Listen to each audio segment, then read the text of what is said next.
Le MAK, le mouvement pour l'autodétermination de la Kabylie, est en train de réaliser une percée importante dans le monde anglo-saxon, notamment en Angleterre, au Royaume-Uni, comme étant un interlocuteur légitime, un interlocuteur respectable, je dirais même comme étant un interlocuteur nécessaire pour régler les problèmes structurels de la région de l'Afrique du Nord. Ce qui est inquiétant pour le régime algérien, je pourrais même dire que c'est inquiétant pour l'Algérie. Le 25 novembre dernier, l'Henry Jackson Society a organisé un débat parlementaire dans lequel était invité Farhat Mahani en tant que président du mouvement pour l'autodétermination de la Kabylie. Cet événement, officiellement, il parle de la Russie et de la Chine et de leur influence sur l'Afrique du Nord et comment contrer leur influence à travers les États-Unis d'Amérique. L'explosion des dépenses de défense algériennes et le recensement des liens militaires avec Moscou constituent un risque stratégique pour l'influence occidentale au Maghreb et au Sahel. Le dernier paragraphe, il est vraiment bluffant et frappant.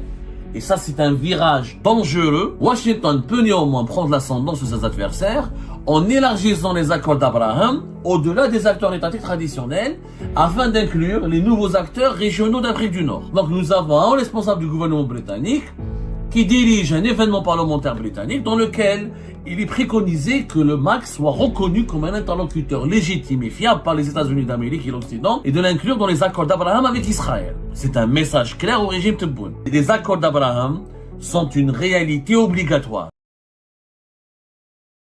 Le MAK, le mouvement pour l'autodétermination de la Kabylie, est en train de réaliser une percée importante dans le monde anglo-saxon, notamment en Angleterre, au Royaume-Uni et à Londres.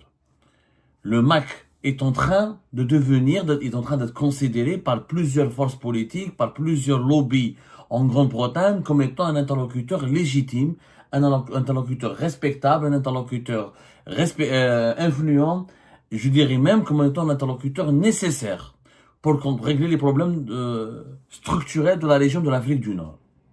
Le MAK est en train d'étendre sa toile et ses réseaux en Grande-Bretagne et tout cela démontre ce que nous avions dit depuis le début, depuis 2021, quand nous avons dit que c'était une erreur fondamentale que le régime Tebboune a encore une fois commise, parce qu'il n'en est pas à sa première, que là c'est le MAK, qui est un mouvement pacifique, séparatiste, oui, mais ça reste un mouvement pacifique, il n'a pas recouru aux armes, il n'a pas déclenché des émeutes armées, il n'a pas pris le maquis, contrairement à d'autres groupes, contrairement aux groupes armés islamistes, par exemple, dans les années 90. Classer le MAK depuis mai 2021 comme étant un mouvement terroriste, c'est lui faire de la publicité, c'est lui redonner une influence, c'est de susciter la curiosité de la communauté internationale autour de ce mouvement, c'est aussi faire de lui un mouvement qui est persécuté pour ses opinions. Quand on est persécuté pour ses opinions, on intéresse plusieurs composants de la communauté internationale et on peut avoir une certaine légitimité pour s'exprimer et pour dire on est victime. Le régime Tebboune, il a offert sur un plateau au nord, je dirais même en diamant, le statut de victime au MAK. C'est le meilleur service qu'il peut rendre à ce mouvement séparatiste. Ce qui est inquiétant pour le régime algérien, je pourrais même dire c'est inquiétant pour l'Algérie, parce que moi je respecte totalement encore une fois les membres du MAK et leurs opinions, mais je ne partage pas du tout leur vision de l'avenir de l'Algérie et de son présent, et je n'hésiterai pas à débattre avec eux, sans les considérer comme terroristes, je n'hésiterai pas à leur parler, à les affronter sur le plan intellectuel, sans les diaboliser, parce qu'encore une fois, les mouvements radicaux, plus on les diabolise, plus on les persécute, plus ils montent en puissance, plus ils se renforcent. C'est ça ce que les régimes autoritaires comme le régime Tebboune n'arrivent pas à comprendre. C'est qu'on n'élimine pas la radicalité ou l'extrémisme par la persécution et par l'extrémisme lui-même. Ce qui est inquiétant, c'est que le 25 novembre dernier, au niveau du Parlement britannique, un événement a été organisé concernant comment reprendre l'Afrique du Nord à la Russie et à la sphère d'influence de la Chine. Vous allez me dire, quelle est la relation avec le MAK? C'est ce que je me suis posé comme question. Dans cet événement, organisé par un lobby très important en Grande-Bretagne, qui s'appelle le Henry Jackson Society. Henry Jackson Society, c'est un cercle de réflexion, ce qu'on dit en anglo-saxon, en anglais, think tank. C'est un think tank qui a été fondé en 2005 et qui est spécialisée dans la promotion d'une politique néoconservatrice très proche de ce qu'on appelle les néoconservateurs américains, qui forment le nid des soutiens de Donald Trump actuellement, et qui ont pour valeur de défendre par la force, s'il le faut, la démocratie, les valeurs de l'Occident, les valeurs de la démocratie libérale, et d'imposer, de défendre l'ordre international imposé par les États-Unis ou dominé par les États-Unis d'Amérique. Henry Jackson, c'est un activiste américain, très connu dans l'histoire des États-Unis d'Amérique, qui était un sénateur américain du XXe siècle, qui a été connu pour son engagement en faveur des droits civiques, de l'environnement, et qui était très opposant, virulent, très engagé contre le communisme, et qui soutenait une politique étrangère très ferme. Justement, le Henry Jackson Society, il est d'accord il soutient quasiment, il défend quasiment la nécessité des interventions militaires pour imposer le respect des droits humains, pour imposer le respect des libertés démocratiques ou des démocraties et des intérêts de l'Occident. Le Henry Jackson Society, il défrait un peu la chronique en Grande-Bretagne.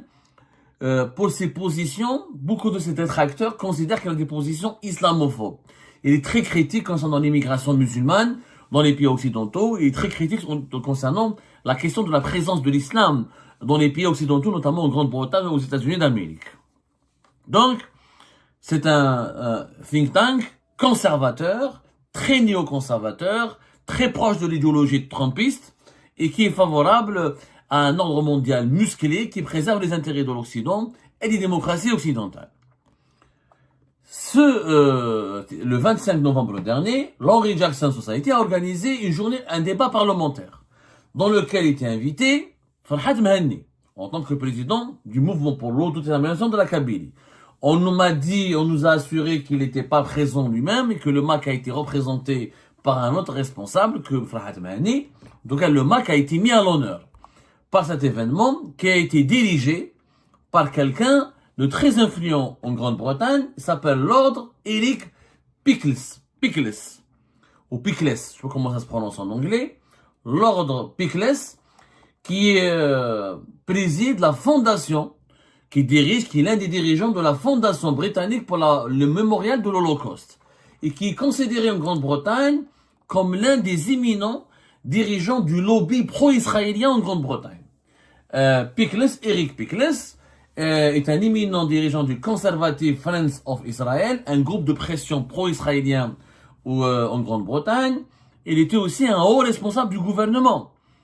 Il était le président du Parti conservateur de 2009 à 2010, qui est l'un des plus grands partis en Grande-Bretagne. Ils ont deux grands partis. Comme les États-Unis, ils ont les républicains et les démocrates. En Grande-Bretagne, ils ont les conservateurs et les travailleurs et les travaillistes. Il était envoyé spécial du Royaume-Uni pour les problèmes post-Holocauste depuis en décembre 2015. Par la suite, auparavant, il était secrétaire d'État aux communautés et au gouvernement local de 2010 à 2015. Il a travaillé sous l'égide de l'ancien Premier ministre britannique David Cameron. Donc, c'est quelqu'un il est député britannique, il a été député de 1992 à 2017, pendant 25 ans. C'est un personnage politique très influent, mais vraiment très influent. Il est en responsable du gouvernement britannique, acteur clé du lobby pro-israélien ou d'un groupe de pression favorable à Israël en Grande-Bretagne.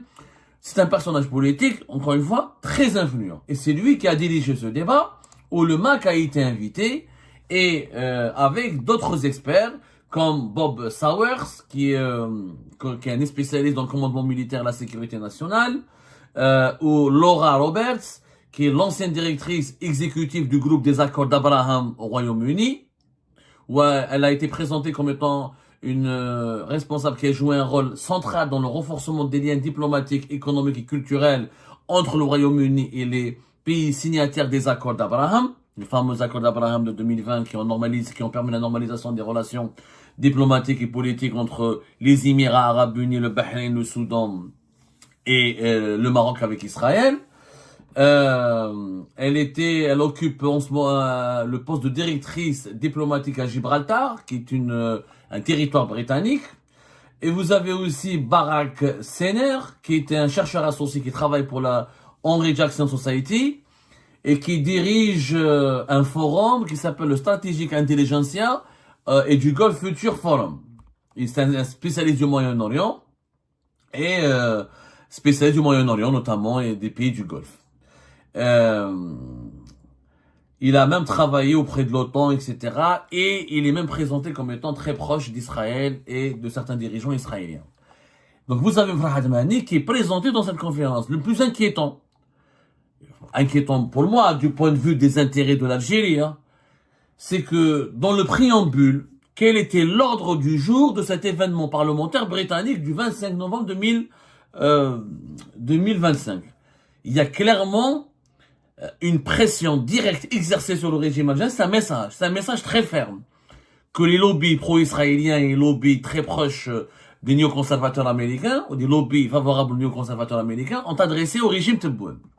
Cet événement, officiellement, il parle de la Russie et de la Chine, et de leur influence sur l'Afrique du Nord, et comment contrer leur influence à travers les États-Unis d'Amérique. L'événement est présenté ainsi. La Chine et la Russie mènent une offensive déconcertée contre l'ordre libéral dominé par les États-Unis d'Amérique en Afrique du Nord, combinant influence économique et sécuritaire pour remodeler la dynamique régionale. Pékin déploie ses investissements liés aux nouvelles routes de la soie, tandis que Moscou s'appuie sur des réseaux de mercenaires et des armes commerciales pour accéder aux infrastructures stratégiques et aux ressources naturelles. Ensemble, la Chine et la Russie, c'est-à-dire, elles alimentent l'instabilité en exacerbant les rivalités existantes et en promouvant un ordre multipolaire alternatif hostile aux intérêts occidentaux. Cette influence sino-russe croissante a renforcé les tendances autoritaires dans toute la région, où les régimes durcissent désormais leur contrôle des libertés civiles et religieuses afin de maintenir la stabilité intérieure. L'Algérie en est un exemple frappant.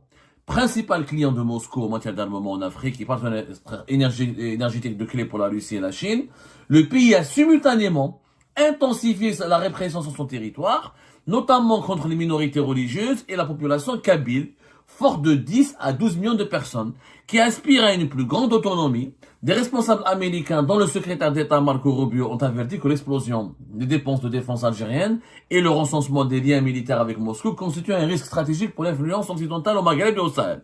Mais ça, Marco Rubio a tenu ces propos-là avant d'être nommé, avec l'élection, avant le retour de Donald Trump, fin 2024, au pouvoir, à la tête des États-Unis d'Amérique, quand il était sénateur de la Floride. Je dois être précis. Le dernier paragraphe, il est vraiment bluffant et frappant. Et ça, c'est un virage dangereux dans ce qui est en train de se passer dans les arcanes de l'ordre de la géopolitique des affaires internationales. Regardez ce que propose ce think tank britannique, dire encore une fois, lors d'une journée parlementaire organisée au sein du Parlement britannique.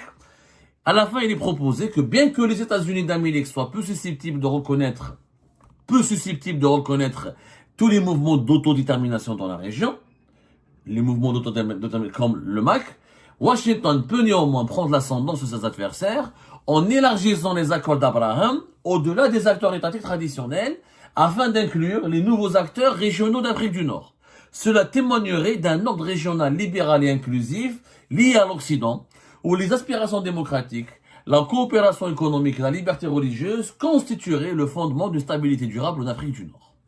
Alors là, ce que propose le Henry Jackson Society est d'inclure le MAC parmi une série de mouvements d'autodétermination qui pourraient être inclus dans les accords d'Abraham. C'est-à-dire que les États-Unis d'Amérique vont officialiser leur parrainage des relations diplomatiques et politiques entre Israël et le mouvement pour l'autodétermination de la Kabylie sous l'égide et le parrainage des États-Unis d'Amérique.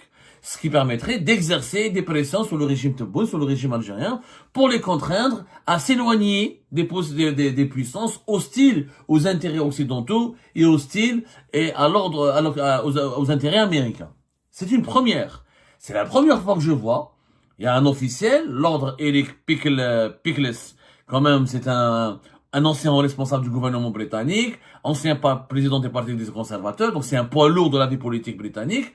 Et il y a Farhad Mahani qui est présenté comme étant à la tête d'un mouvement qui combat en permanence, qui mène un combat permanent du peuple kabyle pour la liberté, la dignité, l'identité nationale.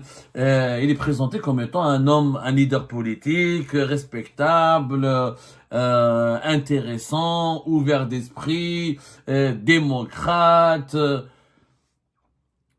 Alors que le régime algérien, lui, il est diabolisé, considéré comme une dictature, autocrate, comme il fait de la persécution.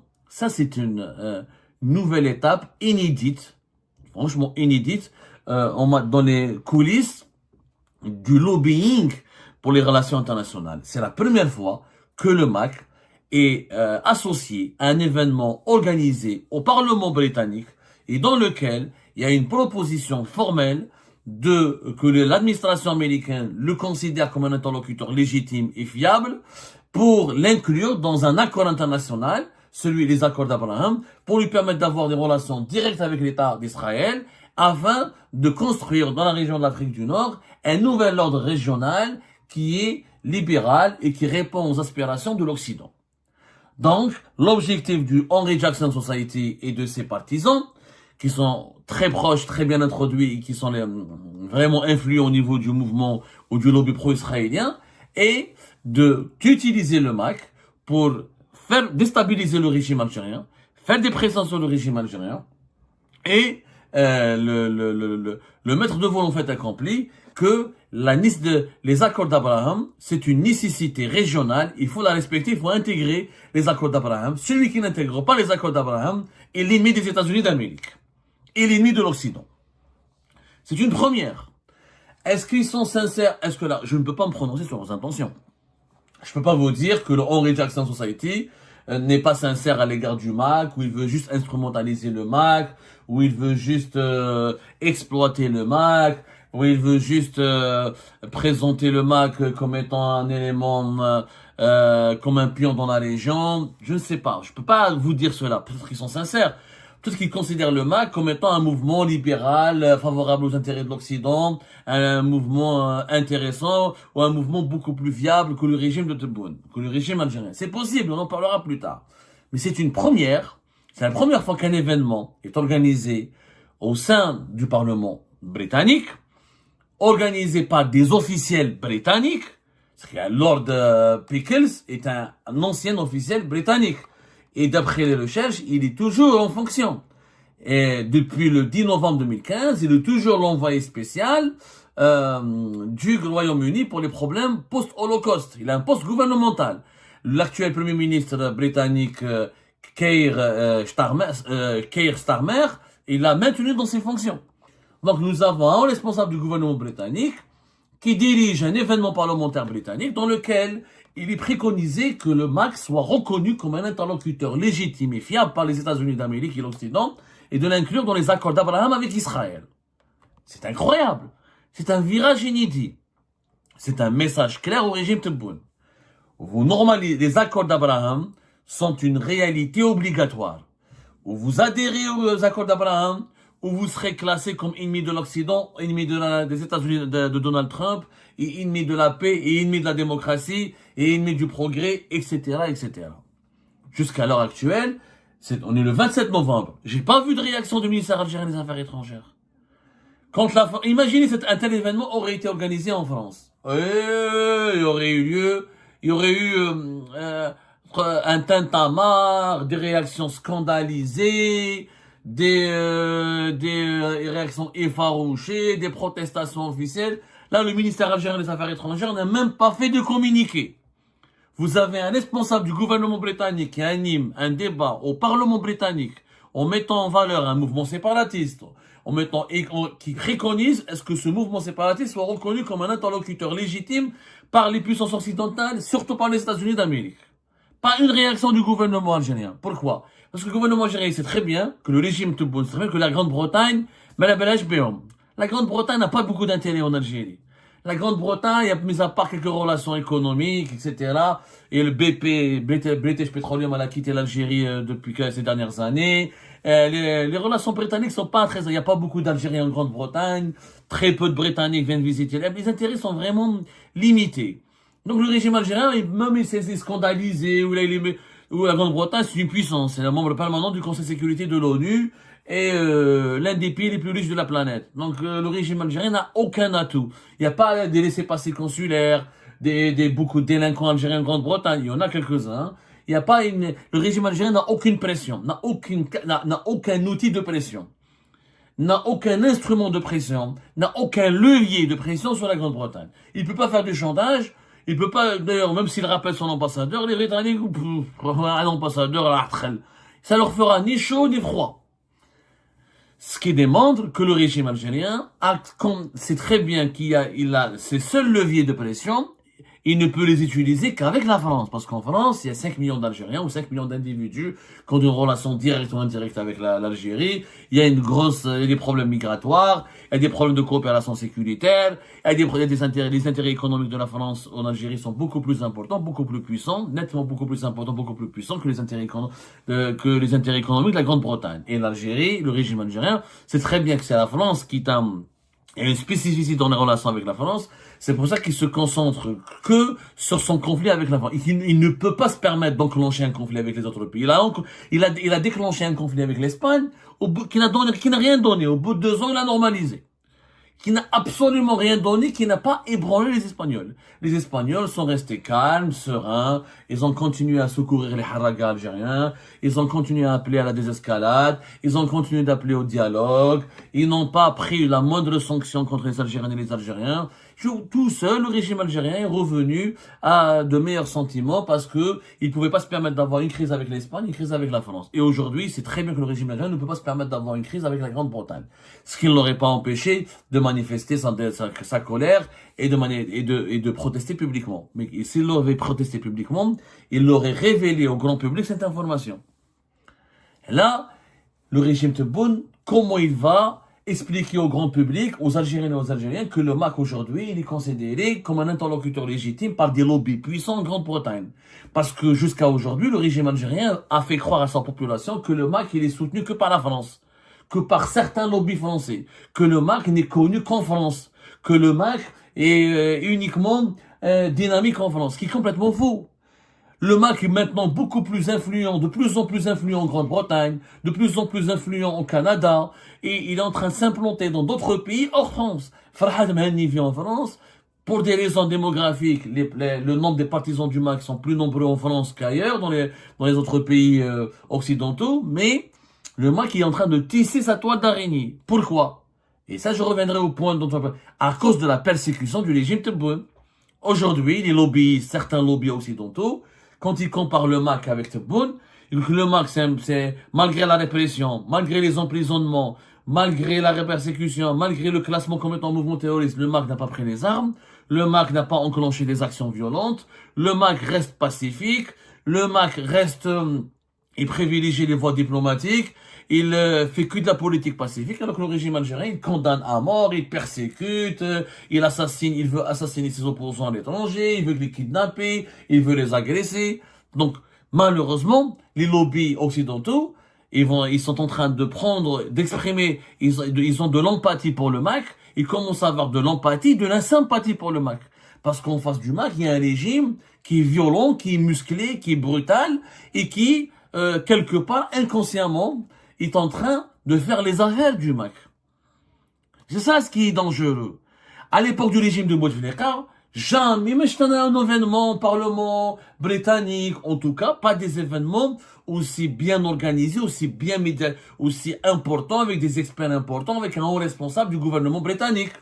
Le MAC, à l'époque de Bouteflika, il avait des contacts avec des députés britanniques, avec des médias, avec des associations, etc.